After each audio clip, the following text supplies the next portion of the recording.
Well, the topic I want to discuss today is the upcoming report on identified aerial phenomena.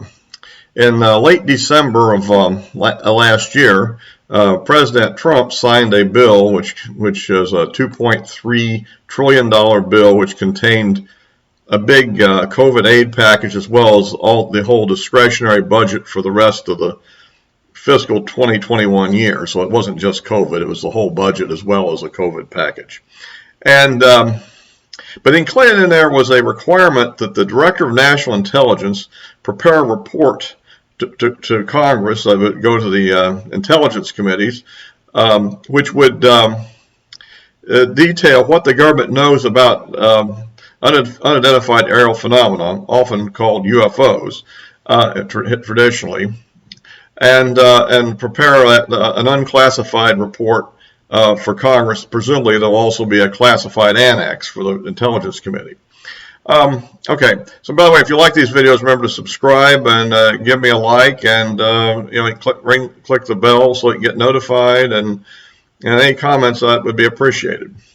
Well, okay, so let's get into what this means. This means that sometime, I think that the deadline was 180 days from the time the bill was signed, so I believe that would come out to be no later than around June the 25th or thereabouts.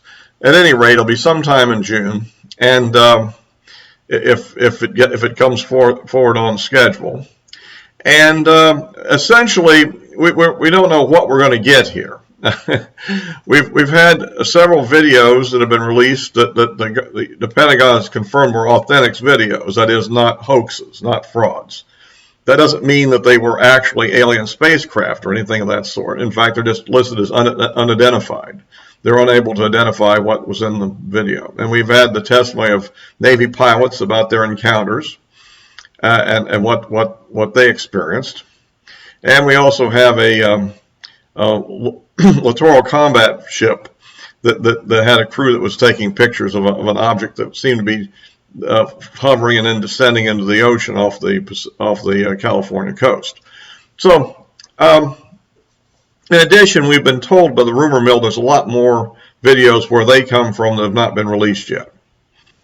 Okay, so we don't know quite what we're going to say. Before, President Obama has mentioned that basically these things have been detected flying, but they're unidentified.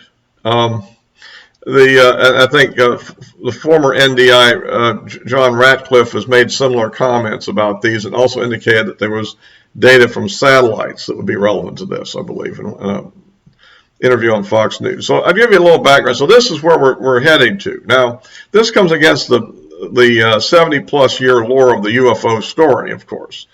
And although there are precursors, such as the Battle of Los Angeles, an alleged event in southeastern Missouri and so forth, but the Roswell event is kind of the beginning of the real saga for most people, in which the intelligence officer of the 509th Bombardment Group, which was our only nuclear capable bombing group, the people that did Hiroshima and Nagasaki, a rather elite Air Force group at that time, or Army Air Forces was called, the formal Air Force. They was originated slightly after that event, and their intelligence officer and the head of the Criminal Investigative Corps went out to visit something that was reported by a ranch foreman, and came back, and when they came back with the results,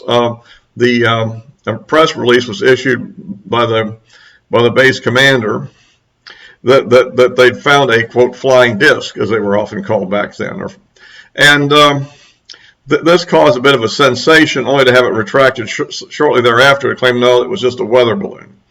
Which leads you to the interesting viewpoint that's been a big myth after that, which is that either the intelligence officer of our most elite bomber group couldn't tell a weather balloon from a alien spacecraft, or at least something that was totally unknown, right? Or it was a cover-up. And given the fact that basically, if you think about it, if an alien craft did crash, we would probably feel that the veil of secrecy would have been put over it. And I think that's a most likely reaction the military would have had if it really had happened. So that's why I think there's a lot of people believe this. Plus, there's a whole lore about this, and of course, the Jesse Marcel in his later years before his death had stated to people, investigators, that in fact the weather balloon story was a cover-up. And when you look at the look on his face when he's displaying the weather balloon, the famous picture, he does have that look like, okay, sir, if that's what you want me to say, I'll do it.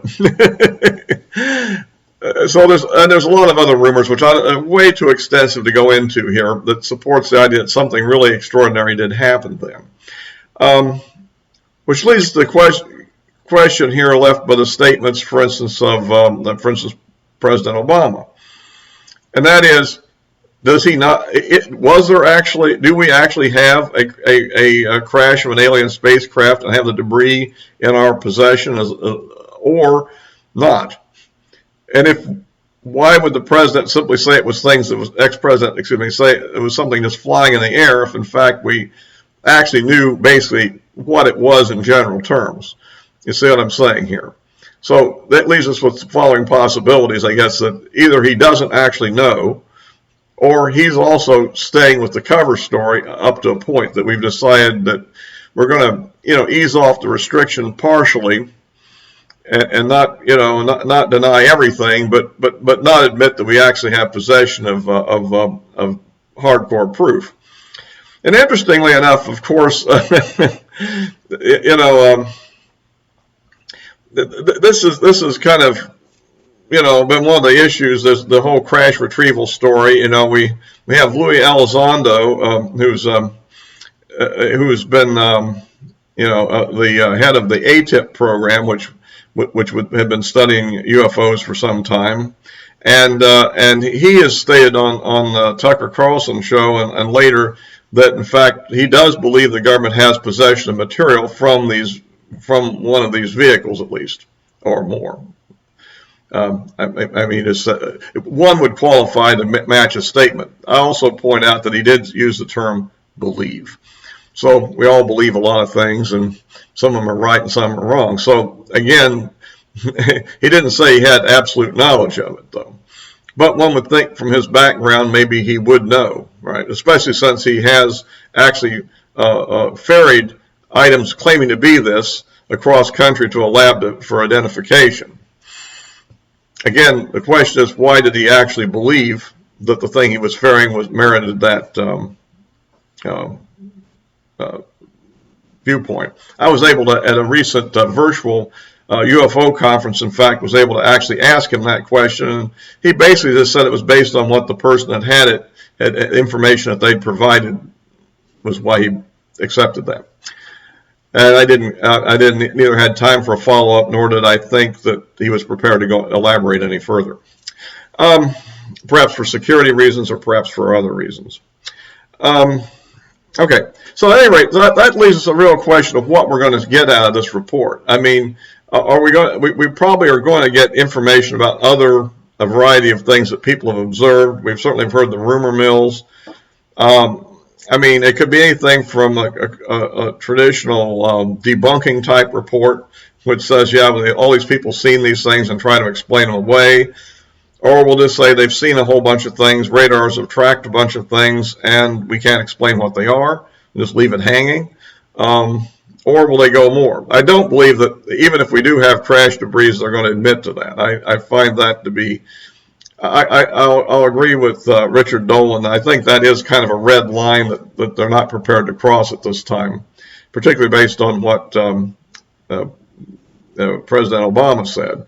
And President Biden, in fact, when asked about the question, referred him to what Obama was saying. President Trump said to his son in an interview that there's a lot of interesting things.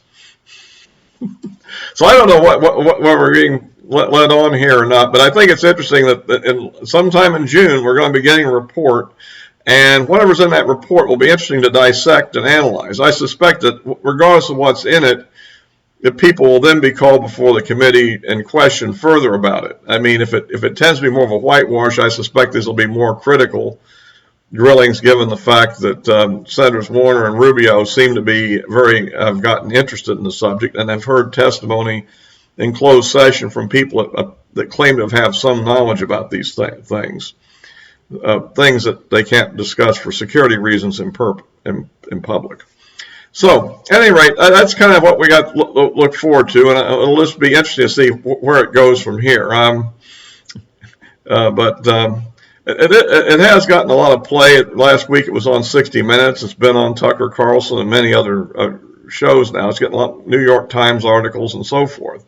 So there is a lot of attention being given to this subject, and we don't know if we're in for a big letdown or for a big reveal or just a big unequivocal maybe. Well, I'll close this for now, and until next video.